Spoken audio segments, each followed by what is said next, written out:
In the previous episode, the famous actress Regina Worthington becomes insanely jealous of her stepdaughter, Willa. She orders her servant, Otto, to kill Willa. Get rid of her and bring me proof. But Otto helps her escape. Otto cuts himself and presents Willa's handkerchief soaked in his own blood. Willa seeks shelter in a wagon which belongs to a traveling medicine show run by an Irish Indian named Chief Tonka, a dancing dwarf named Billy Bug, and Dr. Alfonso, a failed Shakespearean actor who specializes in painless dentistry. Willa joins the troupe, which sells Chief Tonka's elixir of life. In the meantime, Regina has become even more deluded, and Otto hides her mirrors. Sounds of the wood, Methinks I hear a strange duet. It's like Snow White and the Seven Dwarfs, except we've got just one little Billy Bug. You know, you may have something there, Chief. Beware of your stepmother. She'll soon know you are here. Let no one into the house. All right. Apple for sale. My, you're such a pretty little thing. I think I'll give you one. Oh, I dare not take one. Well, if you're afraid, I'll take a bite first.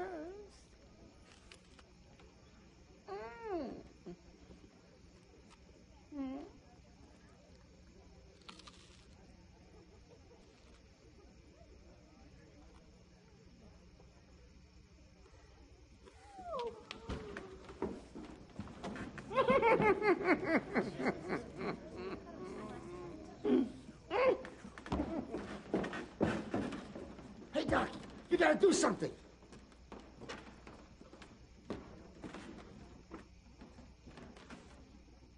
I need help.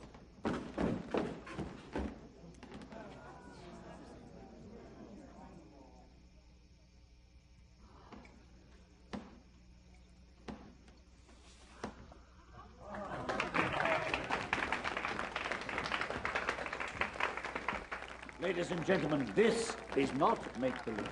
Chief Tonka's elixir of life. It returned the bloom to Snow White's cheeks. It can do the same for you. Now, over there, Tonka.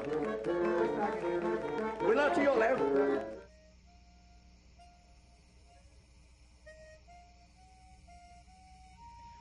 Why did that apple taste so funny?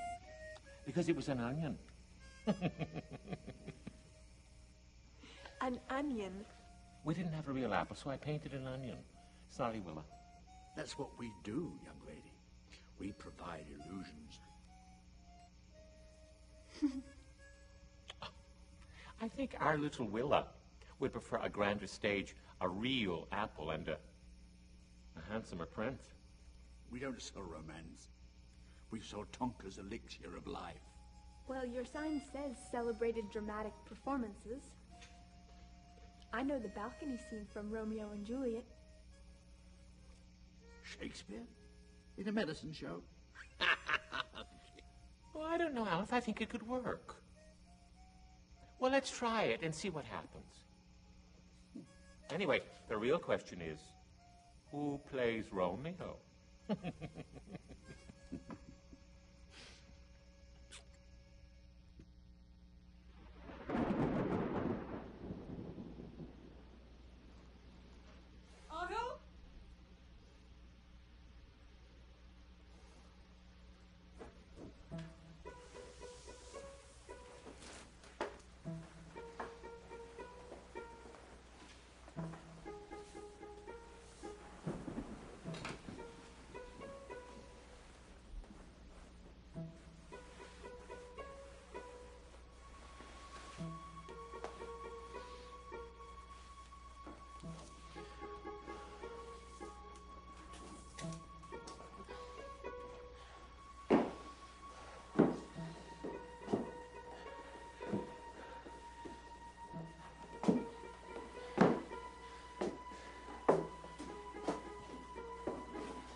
Otto?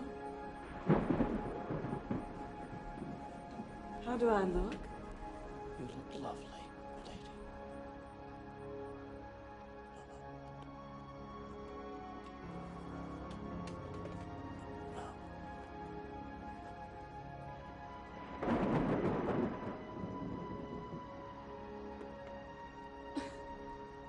lady. You liar. You've never lied to me. You didn't kill her. Where is she?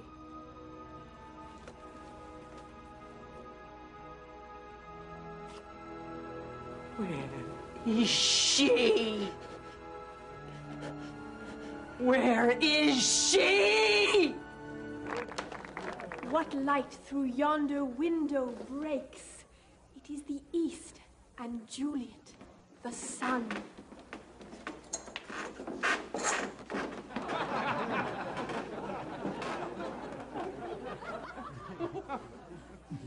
Lady, by yonder blessed moon I vow that tips with silver all these fruit tree tops. Swear not by the moon, the inconstant moon, which monthly changes in her circled orb, lest thy love prove likewise variable. What shall I swear by? Oh, do not swear at all. Or if thou wilt, swear by thy gracious self. If my heart's dear. Sweet love, adieu. Parting is such sweet sorrow that I shall say good night till it be. Mark.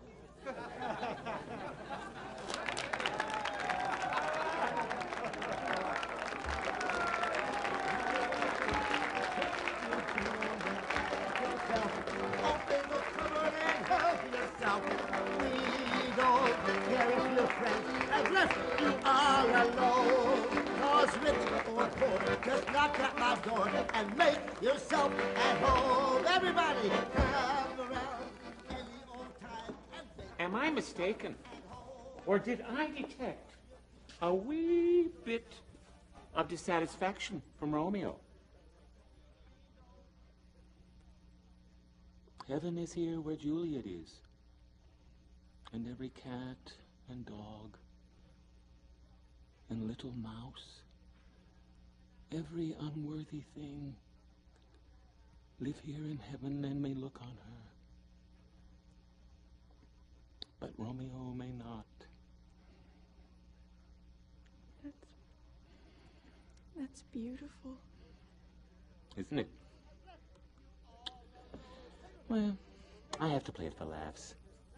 But you could do Juliet for real. Practice up and we'll do it.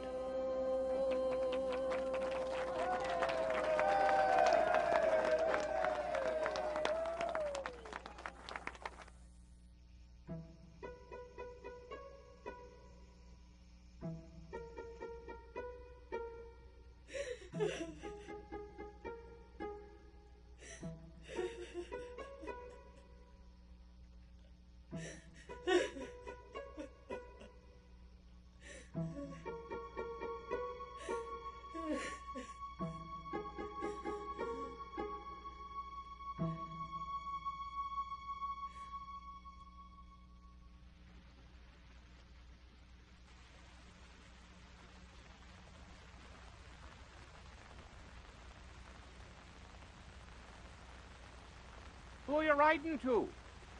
A friend? I want him to know I'm all right. Well, I'm glad somebody is.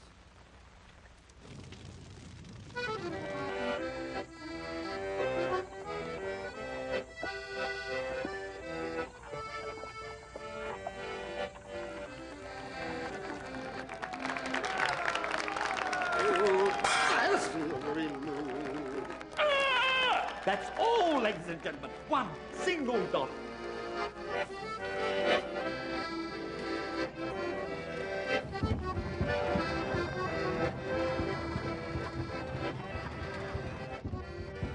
my life, I'll go down in my soil. My wife don't quit drinking that cod liver oil.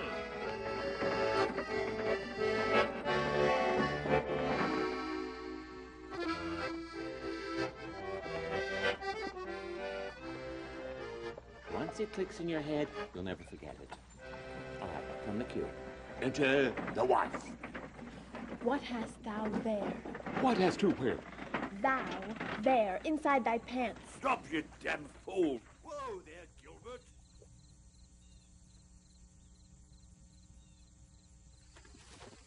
What is it, Bart?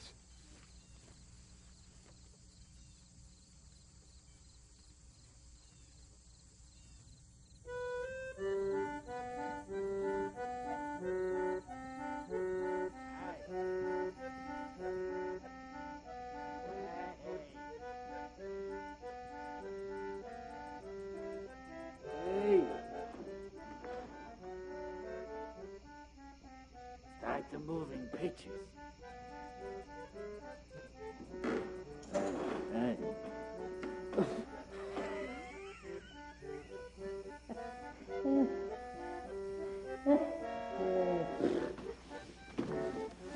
Moving pictures. Can you believe that people actually pay to sit in the dark and watch those contorting shadows? No audience. No show. We'd better pack up our tents like the Arabs and silently steal away.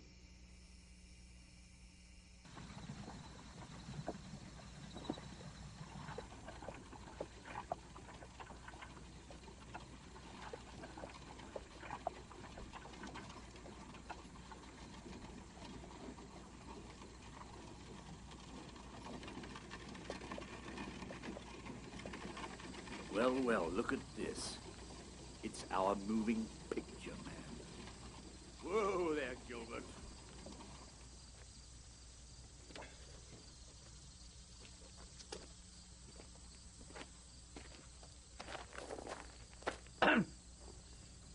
Oh, hello. You've got a problem. Oh, yes. I'm not quite sure what it is, though. Well, you're in luck. My friend is a professional mechanic. Oh.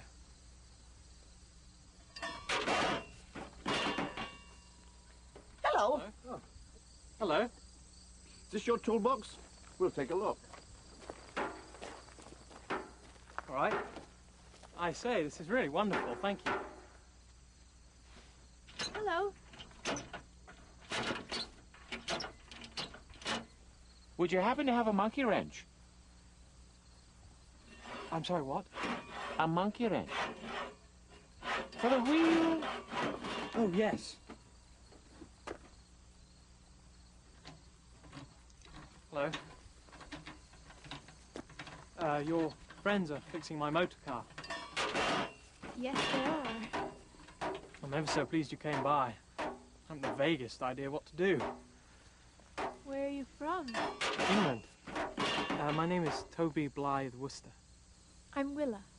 It's very nice to meet you. What's this? It's a camera. I make moving pictures. Oh, you're the one. Hold this, will you? Thank you. I'm the one who what? Nearly finished. Hold this too. You're the one who makes the moving pictures. Yes. Where are you going now? I'm headed to the next town. Actually, I'm traveling to California. Well, we're all finished. So we'll bid you adieu. Well, thank you. Thank you very much. Could I maybe give you something for your... Oh, good. Happy motoring. And you.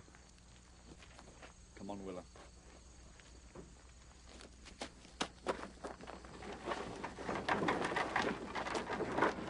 For tonight's performance, we're playing in the next town.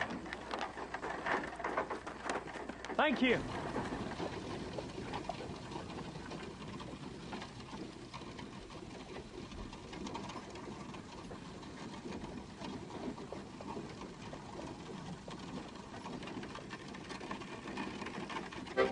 La la la la la la la la la la la.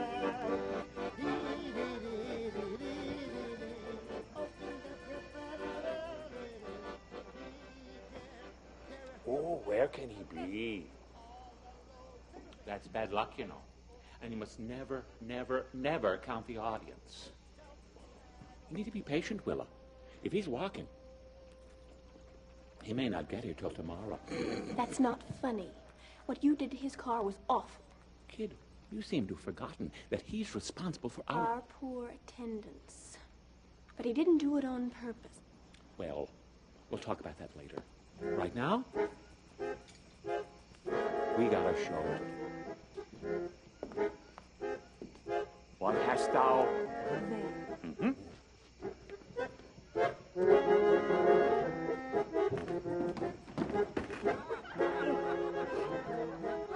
Oh, what a gorgeous day.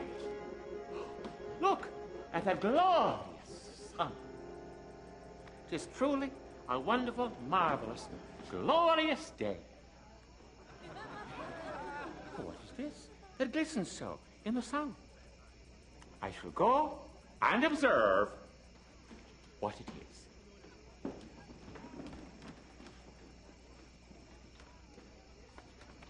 Ah! 'Tis the face of me dear departed father. Enter the wife. What hast thou there?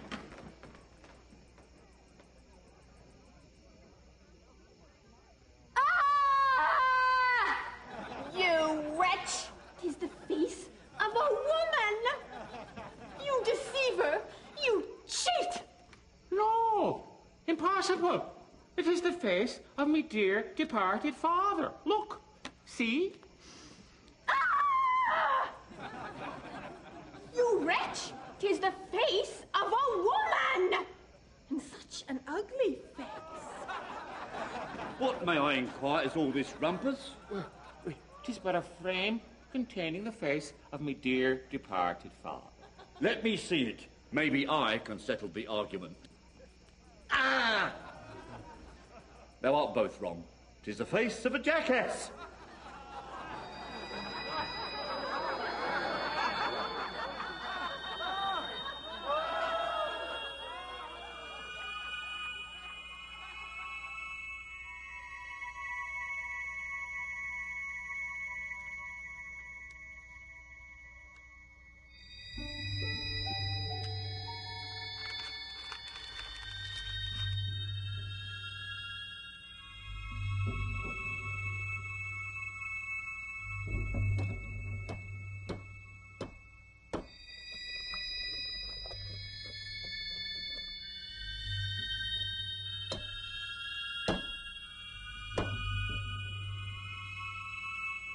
Romeo, doff thy name, and for that name which is no part of thee, take all myself. I take thee at thy word, call me but love, and I'll be new baptized. Henceforth I never will be Romeo.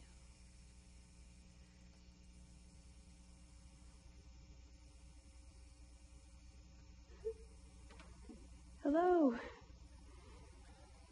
I'm sorry. I had a little car trouble. I'm so sorry about what my friends did to your car. It was very mean. When is the next performance? Tomorrow. Would you help me with my lines? I'm doing Juliet, and it's just awful.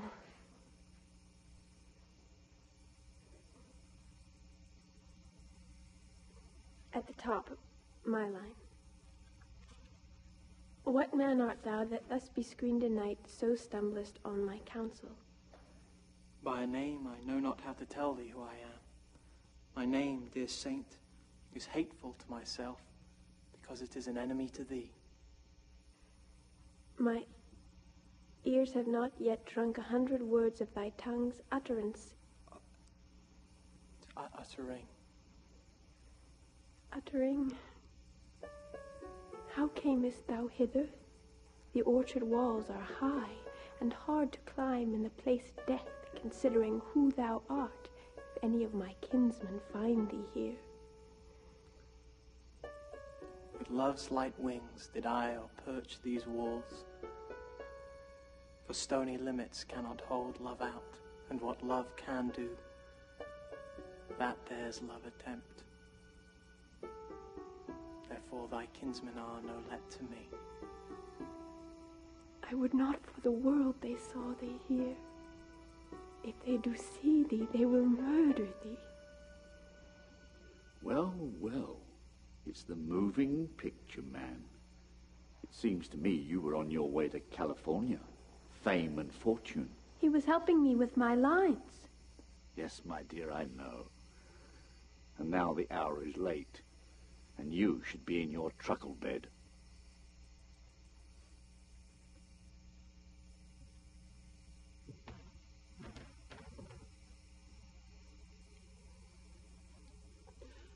I did not appreciate what you and your friends did to my car. Are you her father? Let's just say I'm a guardian. And you, sir, are trespassing. You're not wanted here, young man. First you take our business, and now you have the unmitigated gall to come a-courting. Hie thee hence, young Romeo.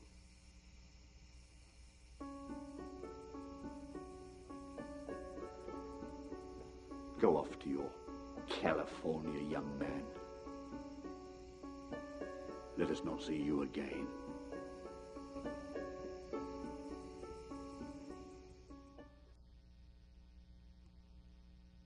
Willa runs in the forest, and she runs into this wagon, and it's this traveling medicine show. And it was the medicine show was a very popular, probably the most popular form of entertainment in the rural areas of America in the late 19th century. And the medicine shows existed really up until after World War II, when modern forms of entertainment began to replace them. But you got to remember, back in the country, in the early part of this century, there wasn't any. A lot of places didn't even have electricity. There was no television. Radio was just starting. That was a big form of entertainment, but in many cases there was no radio. Whereas movies were just beginning. But prior to that, there was nothing. So what would happen is the traveling medicine shows would go from town to town, and they'd sell patent medicines. And some of them were huge shows. They would have these big shows with hundreds of performers. And they would go from town to town, set up these camps, essentially, and the people would come from the local community, and they'd have free entertainment. It was like a precursor of advertising on television. You'd have broadcast television, you'd have free entertainment, and you'd sell them patent medicine. And there was a tremendous business at the time. There was no television. Radio was just starting. That was a big form of entertainment, but in many cases there was no radio, whereas movies were just beginning. But prior to that, there was nothing. So what would happen is the traveling medicine shows would go from town to town, and they'd sell patent medicines. And some of them were huge shows. But when motion pictures came up, the live shows started being devastated by the competition. So we had, by using this motion picture and the medicine show conflict, a chance to develop a rivalry between Alfonso and the medicine showman and this Toby Blythe Wooster, which worked into our Romeo and Juliet theme. But it also, interestingly enough, brought up the element of envy between two men. Just as you had the envy between the stepmother and the younger Willa, which is the story of Snow White, we also had a theme between the envy of Alfonso and for Toby's youth and his knowledge of this new technology.